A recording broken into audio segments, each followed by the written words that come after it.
we are recording this today. So that is mainly for internal quality control purposes. But if you would like a recording of this session, just to review anything, you can get that just by emailing us. You just need to email help@getsetup.io, and that will, and just request a copy of the recording for this class, and they'll send one to you. I do need to stress as well that GetSetup does not have any business relationship with any of the services or products that we talk about on or have courses on our platform. So this is purely educational. We're not doing any advertising for Apple. But a lot of people have iPhones and want to know how to use the cameras. So that's why we created this class. After we close, I will be sending out an email with some takeaways from the class, as well as a few links to help you out as well if you hit any snags. And I also am going to be switching back and forth from my computer screen to my cell phone screen. I want to be able to demonstrate for you how some of the functions work on the iPhone camera. I know that some of you have, we all have different models of the iPhone. So if there are some functions that you're not seeing, it may be that you're using an older model that doesn't happen to have that camera feature on it. I try to address as many of the different models as I can, but if you don't find it, let me know what you're using device-wise, and I may be able to tell you what the issue is. Okay. I also have called up the chat, so if you have any questions while I'm talking, feel free to drop those in the chat. I'm also going to stop periodically to just open it up to questions. And for now, I'm going to put everybody on mute so there's no distracting background noise, but you can just unmute yourself when we break for questions. Okay. All right. So hopefully everybody can see my screen, the slide here. Great. What I want to walk you through today is understanding those various features on the phone camera, but I also want to talk about just composing photos, and that is device agnostic. No matter what you're using, composition really can be the difference between an okay photo and a great photo. And then I'll walk you through a little bit of the editing functions that you have on your iPhone as well for photos. If there is anything else that you were hoping to learn today about this topic, feel free to drop that in the chat right now, and I'll be checking the chat periodically as I go through this. So I want to just start with the basics on composition. And one of the things that you might want to try when you're setting up a photo to picture to snap, so to speak, is consider keeping your main object off center. That makes for a much more interesting photo. I think we instinctively want to put the subject right in the middle of the shot and taking up as much real estate in the shot as possible. But if you'll look here at these as examples, these are nice examples of sort of putting things off center and making it look a little more dynamic. Even this, where you have all this negative space in the foreground, I still center on that dog. My eye goes right to that dog, but it's just a little bit interesting than having him smack dab in the center of the photo. Now, that is not a hard and fast rule. There are other ways to compose a shot that would not involve that. You know, if you're doing a close-up of a flower or something else, having that right in the middle is perfectly fine and not going to degrade the quality of your photo. The other thing is to look at leading lines. Like if you'll notice this photo here, this skyscraper, these lines are kind of interesting. You put the top of the building right in the center, and it makes for an interesting composition there. That also works sometimes with long straight roadways or paths or something like that if you're taking a picture like that. And then the last thing is filling the frame. Sometimes, and this really works for things like piles of fruit or food or something like that, excuse me. So that's another composition technique that you can try out sometimes. And then there are portraits, and they're on the newer models of the iPhone. There is a portrait mode, and what that will do is give you this nice blurry background, which actually puts all the focus pretty much on your subject. They're also on the latest versions of the iPhone. There is a selfie version of that portrait mode, so you can take a selfie of yourself with this same type of background. And you can have pose shots. You can also just do candid shots like this one here, that I took a couple months ago, where the person's not posing really for the camera, but I just kind of snapped that shot anyway. Those make for some really interesting shots too. You don't always have to have the person posing to do a nice portrait. And then there are panoramics, which your phone is capable of doing. And I'm going to do a demonstration of that shortly. But these are nice if you've got a really beautiful vista in front of you, or an interesting cityscape or something like that. That portrait mode could be fun to just get quite a bit into the shot, more than you would otherwise.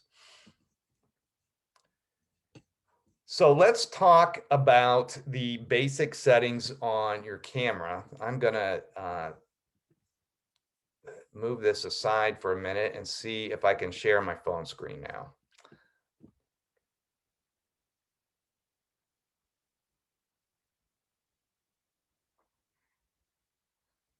Okay, there we go. All right. So if everybody's seeing that on my screen, if not, let me know. Just gonna open up the settings on my camera to kind of show how you might want to set up your camera on your phone. So in order to do that, rather than go straight to my camera, I'm going to go to my settings, which is right down here. And I'm going to click on that and scroll all the way down till I find camera. There's where I get to my camera settings, and feel free to follow along if you've got your phone handy here. Now, most of these up at the top are going to be more related to video. That is, and if you want to scan QR codes, that is a function here too for, every now and then that allows you to make some kind of purchase or register or something like that. But for the most part, these are for, doing slow motion video, things like that.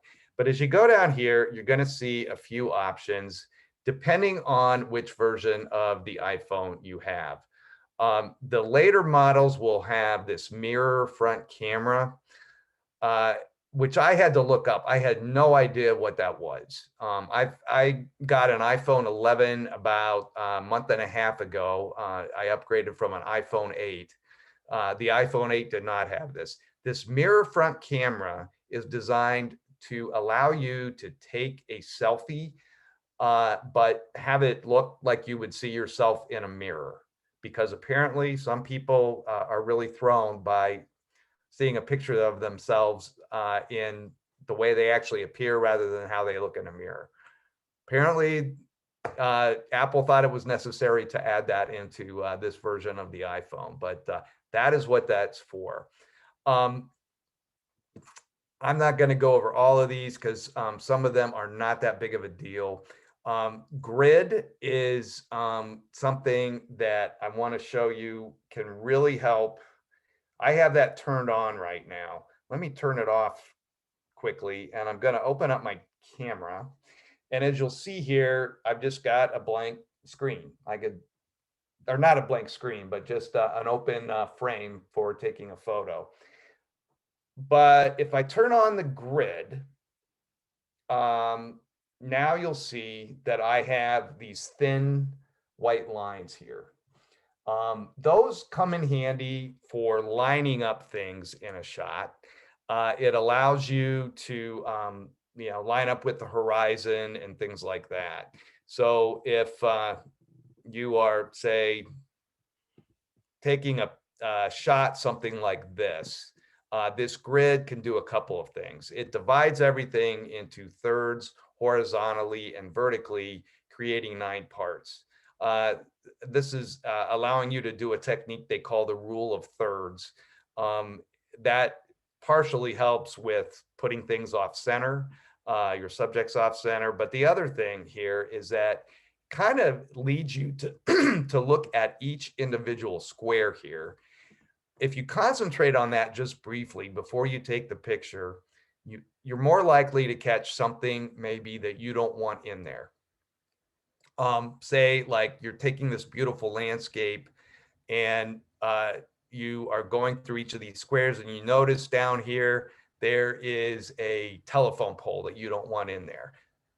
You caught that. You may not have if you hadn't had that grid on to kind of get you to focus on that. And again, it helps line up with the horizon so that your picture is straight and not kind of cockeyed. Okay. The other thing with settings is prioritize faster shooting. This is different from doing a burst, but if you want to do just repeated captures on your phone, you could do that and it would preserve the image quality for each one of those. Up here, if you use volume up for burst, you can just do that using your volume button and get some burst photographs. That would be handy if you're taking a picture, say at a kid's soccer game or a running dog or something like that. And then this last one down here, Smart HDR, it might say Auto HDR on your phone. The older versions, I think, call it that.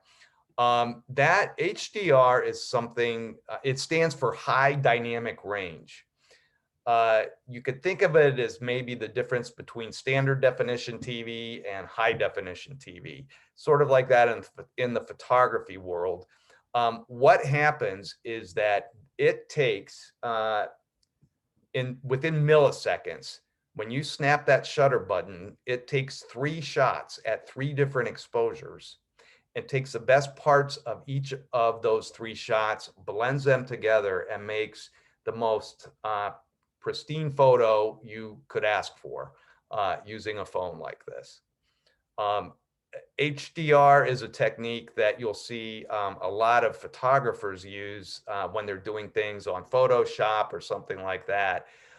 This sort of does it instantly for you without all the labor that they do. And that pretty much gets your camera set up. Are there any questions on any of those settings? I just have a really quick question, Scott. So do you usually leave all of those settings on? I leave the HDR on. About the only one I don't use is that mirror front camera. And the grid I leave on just because I forget to turn it off, but it doesn't really hurt anything for me. So they're not taxing your phone anymore. The only thing that kind of does is Smart HDR or Auto HDR. HDR photos are they're richer photos in terms of the resolution, and so they're probably going to take up slightly more space in your phone's memory capacity, but not that much, not enough to really make you worry about it. But I just kind of leave it on all the time. On the older phones, like an iPhone 8, you can sort of select when you want to use HDR shot by shot. With this, with the later models, it's more you just either turn auto HDR on or leave it off. So Scott? yes. Yes, I have a 10X or 10R Mm-hmm. iPhone, and in my settings, it has a keep normal photo. What is that? Yeah. So that is if you do take an HDR photo, it's not only going to keep that one, it's going to keep a normal version of that photo. So you basically get Oh, it'd be almost the equivalent of having like a standard definition TV show and then that same show in high definition. oh, That's the okay. best example I can think of, but that Oh, would essentially be what you're doing there. You can keep that turned off and then you're just going to yeah.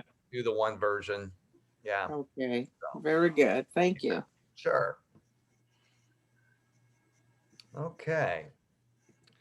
Scott, one Uh-huh. question about that. So you have a duplicate, essentially, photo in your backup or wherever you're going to Yeah. put those. Mm-hmm. Yeah. Okay, If thanks. you use that normal HDR or normal photo setting as well as the HDR, that's what would happen. Yeah. Yeah. And then one more question. Sure. There's a preserve settings on there. Is that, in the settings? Let me go back to that. Because I have an 11, so it says, Okay. yeah, what is that? What it would do is if you move to say the portrait mode on your phone or panoramic or something like that, it would stay there like that for any other shot you take until you change it. So right now, my camera always defaults to just the standard photo mode. But if I turn this on, then if I take a photo with the portrait mode on, every other photo I take is going to have that portrait default to that portrait mode instead. That's if the camera mode is on. Right, right. Okay. Yeah. Same with if you're using any kind of filter, and I'll go over filters shortly, but yeah, anything like that, it would just preserve it to that. Okay. And then what about live photo? Because I noticed that my live photo is on. Is on. Okay, I'm gonna explain what live photo is. So Okay. yeah, hang tight. That is coming up. Okay. A lot of people have questions about that one. Okay. Yeah. So so you do have, I'll go over the modes real quickly first. You do have these various modes. Well, actually there aren't that many, but if I call up my camera, you'll see here, everything to the left is pretty much video related. Over here, I'm always gonna, because I don't have that preserve settings on, it's always gonna default to photo. So Connie, that was what I was kind of getting at, is that this, as long as I don't have that setting on, it's always, when I open my camera, gonna come here. And then you've got portrait mode and pano mode. So I just want to briefly give you an example of what these look like. I'm going to take this photo here of this flower. I just set this up as a prop. And I get a normal snapshot. Now, if I move over to portrait mode and I back up a little bit and I click that, that's where I get that nice, soft, blurry, kind of velvety background. So that works really well with close-ups like this. It's also ideal for portraits, which is why they call it portrait mode. But you don't have to use portrait mode only for portraits. You can use it for something like this as well. So that's what portrait mode does. And then there is panoramic. So I'm gonna demonstrate, don't mean to turn my back to you all, but I just want to demonstrate what this does. I'm not in a setting where I can really do justice to a panoramic photo, but the way this works is that you'll see that yellow line in the middle with the white arrow. When I'm ready to take a panoramic shot, I'm going to click my shutter button and I'm just going to slowly move across the room here or whatever I'm wanting to take in. And it is capturing everything as I scan past it and stitching it all together into a very wide panoramic shot. In this case, it looks more wide angle because I'm in a very closed space, but that's what I end up with, is something, you know, very long like that. So that's all there is to it with panoramic. You just need to keep that white line or white arrow on the yellow line. What tells it to stop capturing the image? You have to click on the shutter button again. Okay. So yeah, as soon as you've got everything in, just click on the white button again and you're done. Okay, Scott, I have a question. Sure. The different camera modes that you're speaking of, that must be on the 11, because under my settings on the camera, I don't have anything. You don't have that's portrait? known. Yeah. Some of the older phones, I think Apple started offering the portrait mode on the iPhone 7 Plus and iPhone 8 Plus. The Plus it's a bigger phone, Right, than the standard size. Once they got up to, I thought once they got up to iPhone or the 10 level or X level, that they started offering that on all the phones, but I could be wrong on that. But I do believe now on the 11 and the 12, no matter what size phone you have, you should have that portrait mode. Okay, well, I have the 10R, so, and I don't have that on my camera. Okay. There are no modes, no portrait, Yeah. you know, Well- like that. Juanita, are you looking at the settings right now? Yes, settings. You should be on your No, camera. he's not on settings. He's just clicking on his camera. Yeah. So Juanita, if you open up your camera, Okay, okay, I have my camera open. okay. Oh, if you see down here at the bottom, yes. Okay, I was stuck on settings, but yes, okay. I have it, you know, photo, portrait, square, panoramic. Yes, okay, I have the same phone as you, so yes. Oh, okay. Okay, That's thank Great. you. Thank you, Brenda. Yeah. So you're in good shape, Juanita. Okay. Okay. Now, I'm guessing it's going to use a lot of memory to use that pano mode, wouldn't it? You know, not that much more. The one thing I will say about the iPhone is compared to like some of the Android phones, the Samsung Galaxy in particular, I think somebody told me once that they had a phone that takes their photos at like 100 megapixels, which is to me just like stunning. But the iPhone, this is one of the latest models, and it takes photos at only 12 megapixels. No matter what version I'm using, it's going to be 12 megapixels. That's really what's going to, it's the megapixels that really determine how much memory it's going to take up. So, so that panoramic is not going to really tax your phone memory too much. Yeah. Yeah. Okay. The other thing that you may notice on your phone, if you've got a later model, I think maybe starting with the iPhone X or 10 or whatever level they were on, after the 8, you will have either 2 lenses or 3 lenses. I think the latest models have 3 lenses. And they all do different things.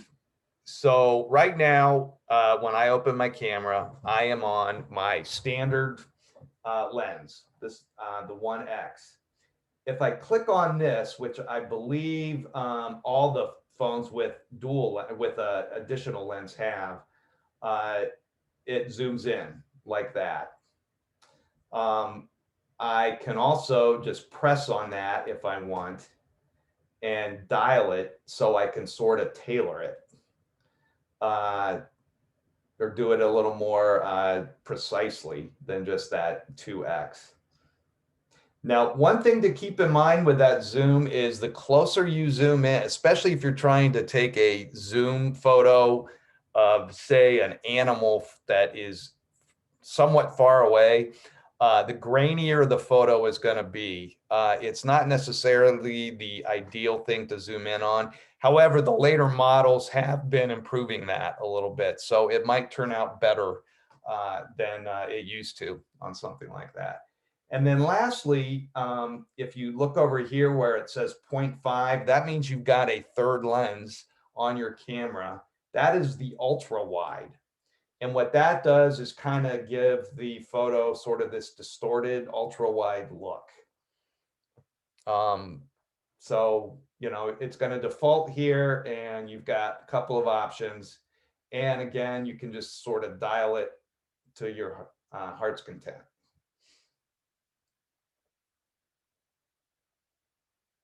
Okay. So those are your lenses. And then we get into, I do want to just show that if you're using, say, I believe an iPhone X or earlier, your screen is probably going to look like this with some of these settings up at the top, which I'm going to go through, including that live button. And then iPhone 11 and later, it may not be visible. What you've got to do is click on this arrow. So if you're using an iPhone 11, you see this caret up here or arrow. I'm going to click on that and it turns yellow and brings me down here with all these settings. And I want to walk through what each of these does. The first one here is your flash, kind of intuitive since it's a lightning bolt. You can leave that off, on, or you can have it turn on when it needs to, like when you're in low light or something like that. I will tell you, I'm not a big fan of flash. I just don't think it does justice to people when you use it. A lot of times you end up with red eye in people's eyes and so forth. There is another mode that you may have on, I think, the latest versions. So say an iPhone 11. See if I can bring it up. If I cover my lens. Yeah, I don't think it's working here. But there is something called night mode. It doesn't show up unless you need it to. But what it will look like is this, sort of like this crescent moon look. And what that does is it enables you to get a really nice clear shot in low light, say at nighttime or in a dark room or something like that. I think it's much better than flash. It will keep the lens open or the shutter open a little longer to allow more light to come into the lens. And that way you get more of the light into the photo. So what it'll look like when it is activated, you'll probably see a bar like this at the top. That means that that shutter is going to stay open for 3 seconds rather than just your simple click and flash or click and snap. So it's going to allow light to come in for 3 seconds. You do want to hold still when you take that shot because the longer that shutter is open, the more the lens is going to pick up motion and maybe blur some parts of the photo. So that's something to keep in mind when you take that. But if you want to take a nighttime shot, this is a nice option to have if your phone comes equipped with that. If you have an iPhone 11 or 12 and you're not seeing that right now, it's because you're in a well-lit room, but it will pop up when you're trying to take a photo in pretty dark conditions. Okay, so let's talk about the live button.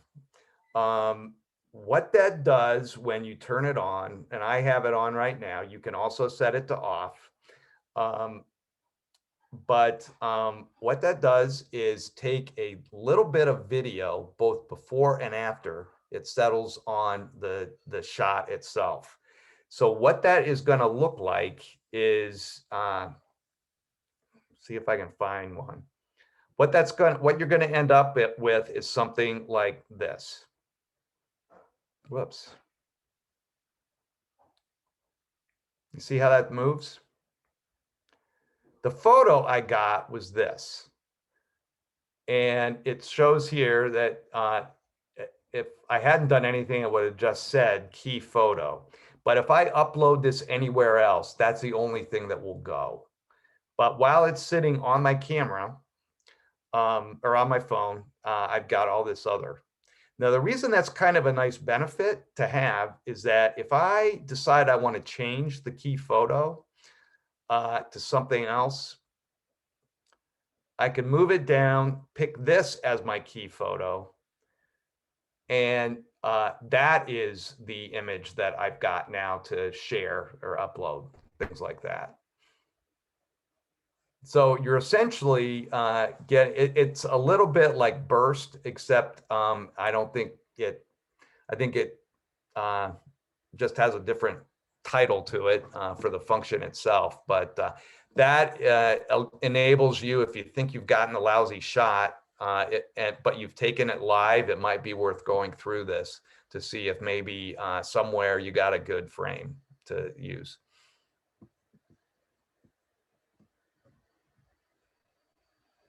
Okay. You then have let me get back to my camera. You then have this is your aspect ratio. That is the proportional difference between the height and the width of your photo. Now on the older models, you'll just have a square mode down at the bottom in your modes. On these newer models, you can set it either to 4:3, which is pretty much the standard.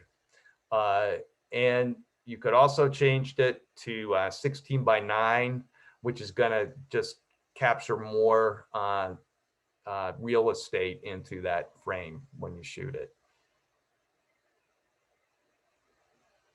So that's that. This plus sign is your exposure. Actually, I never mess with that. I'm not sure it's worth it. And then this is your timer, this little clock here. You can set that for 3 seconds or 10 seconds, and you'll have a delay of one of those time intervals if you when you click on your shutter button here. This would be handy if, say, you want to take a group shot and you want to be in that picture. You can mount the phone on a tripod or something like that, snap that, set it to go off 10 seconds, snap that shutter button, and you've got 10 seconds to then circle around and get in with the group to get the picture. So that's when the timer would really come in handy. And lastly, you've got filters, and I'll show you what that looks like. These are basically going to change the look of the photo you capture.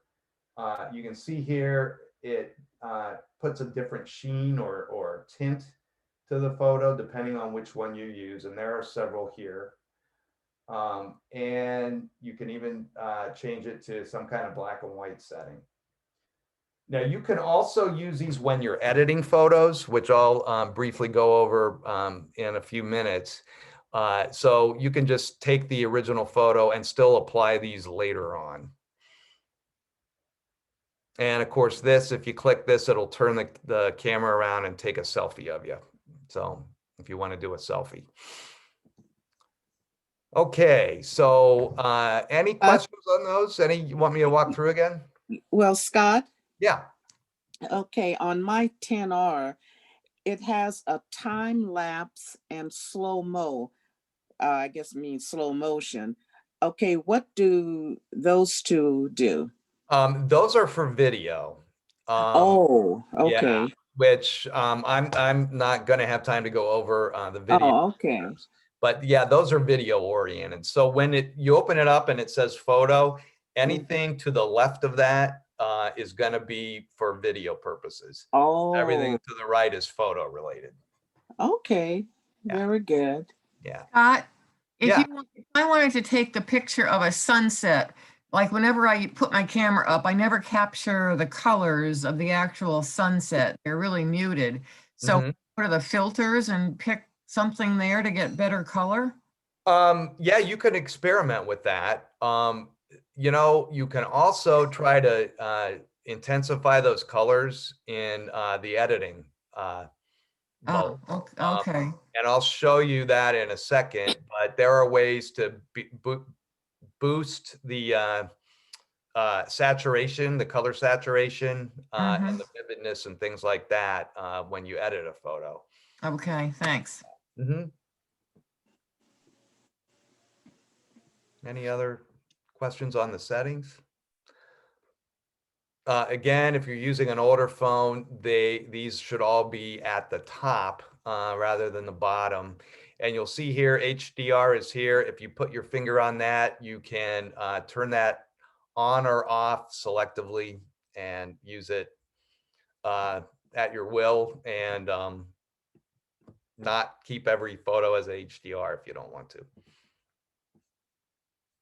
So, but on the older one, like I have a 10X, you Uh-huh. have to hit the little arrow going up to get them to open at the Yeah, top. exactly. Exactly. Yeah. Yeah. Okay. So I want to talk a little bit about editing, which I do a lot of. I would love to tell you that I am a master at taking photos with my iPhone, but I'm not. I have to rescue a lot of photos. Uh, so you would want to go into your photos camera roll. And let me get out of this one. So here I am, and I've got a photo library here. Say I want to edit something. I'm going to zoom in on this a little bit, even though it's a rectangular photo. But I've got this photo here, and maybe I want to edit it. So I'm going to click, whoops, let me go back here. All right, there we go. I get this interface. This is a display that opens up. There are a few tools here that really come in handy a lot. You'll go down here and see all of these adjustments that I can make. I don't want to overwhelm you by going through every single one of them. I'm just going to show you ones that I think are the most ideal to use.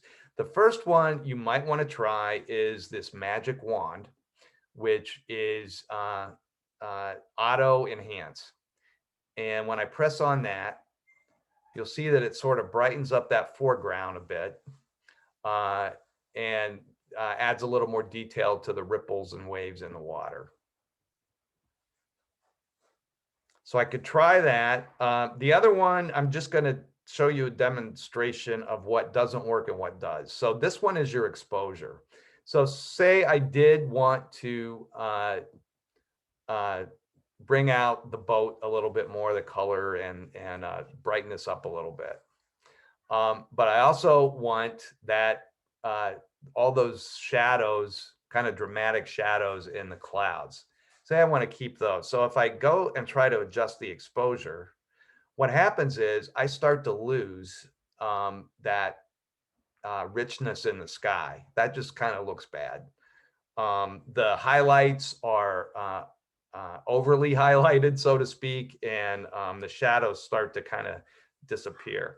But if I hit brilliance, now that does what I'm wanting it to do in the foreground a little bit more, but I'm preserving that detail in the clouds.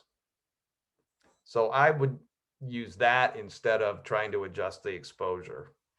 The other, I think I can do that. Yeah. I'm just going to do this horizontally here, or vertically for the command so you can see better. I can go down here a little bit more to whoops, going the wrong way, sorry. To contrast. Sometimes that makes for an interesting photo if you really up the contrast, adds a little more drama to it. And the other one is, I think somebody was asking about sunsets and things like that. You can intensify the saturation in your photo this way. Or something that does it a little more subtly is vibrance. And I think this does it without as much distortion in the color or anything like that. So those are the ones you probably want to play with the most. I wouldn't get too overwhelmed with some of the others. Here again, you have your filters, so you can apply those after the fact if you want. And I also want to show the cropping tool. If I click on that, the first thing that I may want to do, if you really look at the horizon here, this is where I didn't use my grid, and it's kind of crooked. I wasn't really holding my phone very straight when I shot that. But if I just click on this dial here, I can straighten that out a little bit. It sets up some grid lines for me, and there you go. Then I click done, and I'm all set to go. From there, the other thing you can do with a shot like that is if I reset it, when you click on the cropping tool, you can go up here to this little icon here, click on that, and you can have a few selections here for your aspect ratio and crop it that way if you want. And there are several more than just the 16:9 and 4:3. So, okay. And anytime that you've edited a photo and decide you don't like what you did, you can just go down here to revert, and it will take you back to the original setting, the original photo. And you can start over again as you wish. So those are your editing tools. I will include in what I send you this diagram or slide that shows what each of those editing tools do, the key editing tools at the bottom of the screen. So you have that as a reference point. Okay. So what questions can I answer from there? Scott, do you use the editing mostly on the phone, or do you have a software program on your computer that you like to use better? Most of the time for any photos I take on my phone, I use the editing programs on the phone itself, or I use a photo app. And I do teach a class on different photo apps that you can download for free. Most of them are free. A lot of them aren't, but the ones I go over are free. You can download that straight to your phone and start editing photos. It will provide you with a vast number of additional filters for one, and some of them will do different things. Some will sort of turn your photo into almost like a painting. Some of them will really intensify the HDR more than what your phone will do. So there are a lot of options out there for doing even more editing right on your device. If there's something I really want to dress up and I'm having trouble doing it on my phone, I might upload it to my computer or download it to my computer and use Photoshop and just edit it there. Although if you back up your photos on something like Google Photos or Amazon Photos, they do enable you to edit your photos on those platforms too, once they're backed up. So that might be another way to do that editing. And if you're already using those tools, you're not spending any additional money at all to do those edits. So you offer this class on filters on GetSetup? Yeah, it's called The Magic of Photo Apps. It walks through several of the different apps that you can use. Thank you. Scott, I think, Yeah, why don't we go with Carter first, and then we'll go to the next one. thanks. I was about to yield my time, as they say, Oh, okay. but I'll go ahead. I'll tell you the one that always weirds me out is taking a picture in portrait versus landscape. When I take, I've been told that landscape has advantages, but when I see the picture, I have these black lines above it and below it. And also seems like I'm seeing a slightly smaller picture. Could you discuss that some? Yeah, so what kind of phone are you using? iPhone 8. iPhone 8, okay.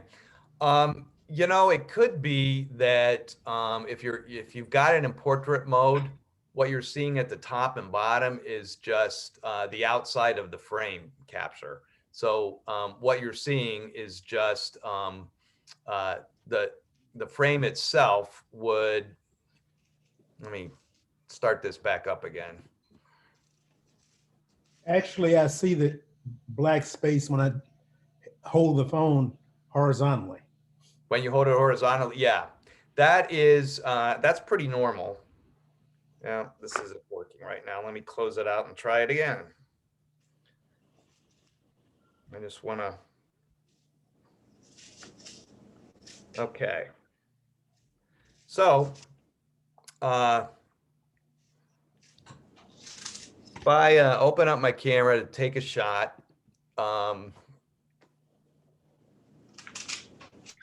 there we go.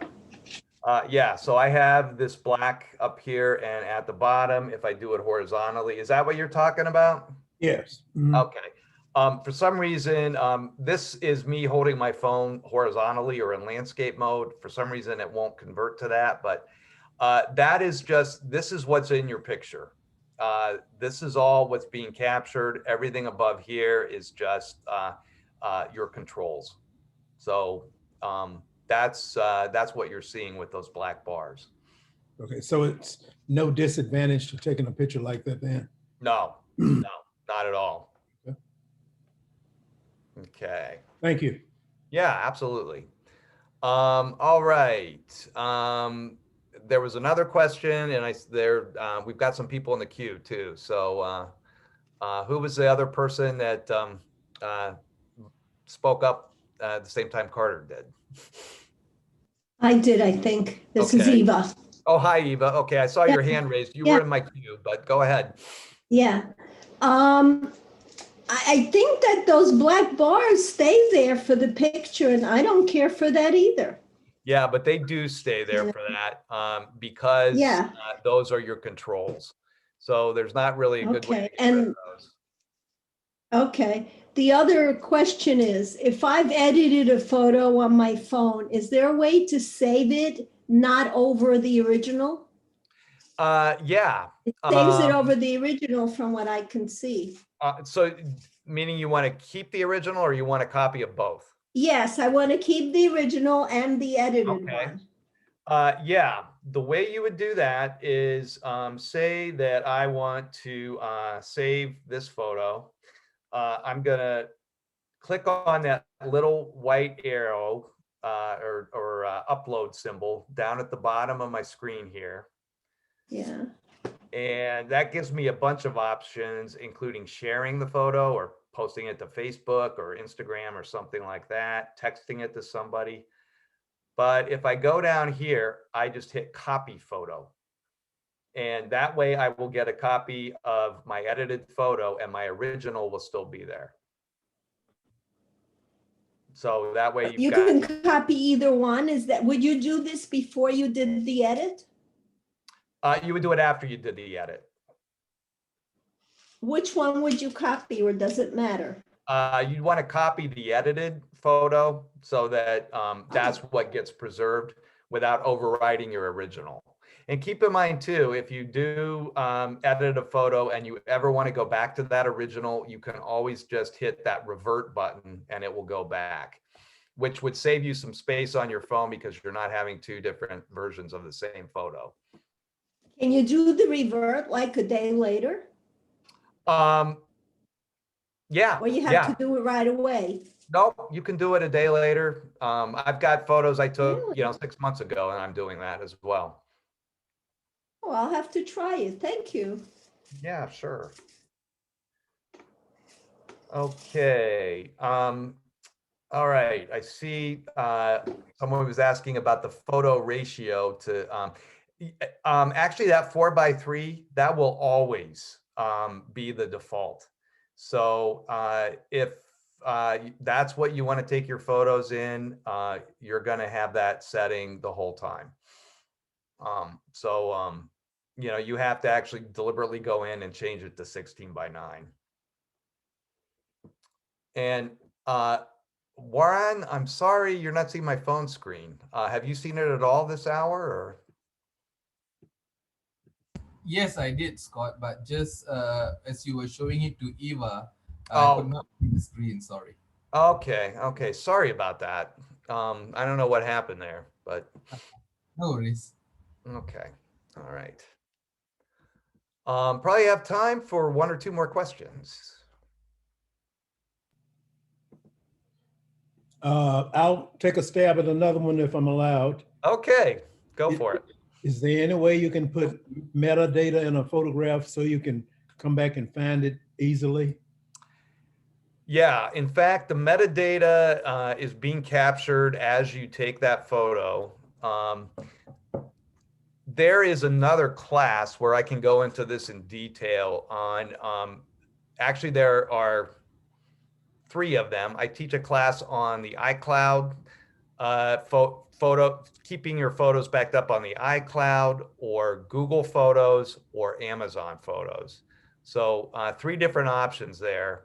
That metadata will travel with that photo. And if you notice here, if I call up a photo, some of the metadata is already visible.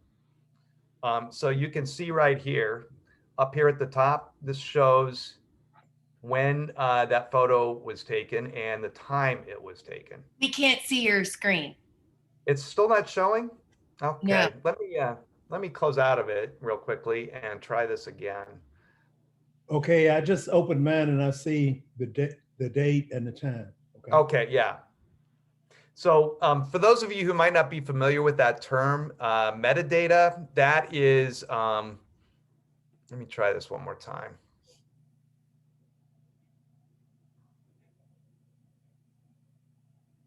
Okay. Is that going? No, I don't. I think it's, I got a bug in it somewhere. But metadata is basically, in this other course I teach, I talk about that in detail. But metadata is just information about the photo that's sort of embedded into it. So it would be like the date and time that you took it, possibly the location where you took it, and also the device you used to take it. So, and on some of those other apps like Google Photos or Amazon Photos, you can actually find that information in the photo itself. And it actually uses that data to sort those for you. And so if you're looking for some way to kind of automate some of your photo management, that would be something to try out. And we've got some classes on that. Scott? Yeah. Okay. Do you teach a class where when you're going into your photos that you've taken, where you can sort out like duplicates, or on learning how to put them in folders? Yeah. And is there a class or is there some type of software app that you can get to do that, or do you teach a class on how to Well, do that? there is something called, and I've got to remember the name of it. It's called Gemini, that you can download, and it will spot all the duplicates and take those out for you. It's Okay. an app that you can download. I think there might be a bit of a cost to it, but I'm not sure. I'm going to close that out. But that might be one you want to check out. And I think Okay. there are some others out there too that do the same thing, but they basically are designed to deduplicate, so to speak. Okay. And then about organization of your photos into different folders or a year. Do you teach a class on that? Yeah. The iCloud class, iCloud Photos class, as well as the Google Photos class and the Amazon Photos class, I cover that in all three of those. Oh, Those are okay. tools that you can try, and it will do a lot of that sorting for you by date and even by object. It Oh, has some artificial intelligence built in. okay. Thank you. Yeah. I got a question about saving in that live Yeah. program. How do you save it? How do you save that if you want a different picture? Say you see a baby crawling and you want, one part of it.